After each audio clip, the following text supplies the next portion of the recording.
En Allemagne, plusieurs personnalités du monde politique rattrapées par leur passé. D'abord, Daniel Cohn-Bendit, violemment mis à mal pour des écrits à connotation douteuse, voire pédophile.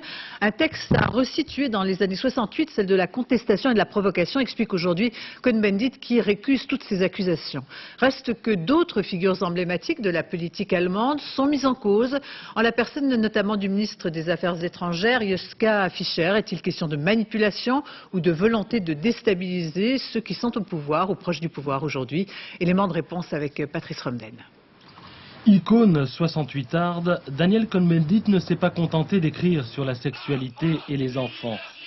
Il en a aussi parlé. Vous savez, quand une petite fille de 5 ans et demi, commence à vous déshabiller, c'est fantastique.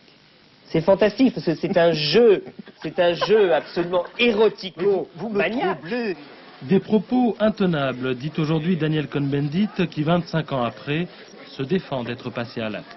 Il n'y a jamais eu d'acte de pédophilie et ça c'est sorti depuis déjà 1 mois en Allemagne, ça fait le tour de l'Angleterre, de l'Italie, maintenant ça arrive en France. On ne sait jusqu'où ira cette affaire, en revanche, on sait d'où elle vient. De Bettina Röhl, la fille d'une terroriste des fractions armées rouges. Sur son site internet, elle exhume le passé de la génération 68, incarné en France par Daniel Cohn-Bendit, dont elle a ressorti la prose, et incarné en Allemagne par Joschka Fischer, dont elle se plaît à rappeler qu'il fit le coup de poing. Sur ces photos publiées par l'hebdomadaire Stern, on voit celui qui allait devenir le ministre allemand des Affaires étrangères tabasser un policier. Joschka Fischer a dû faire des excuses publiques 28 ans après les faits, c'était en janvier dernier. Depuis, Joschka Fischer fait l'objet d'une information judiciaire ouverte par le parquet de Francfort. Non pas pour ce qu'il a fait, mais pour des raisons d'éthique politique.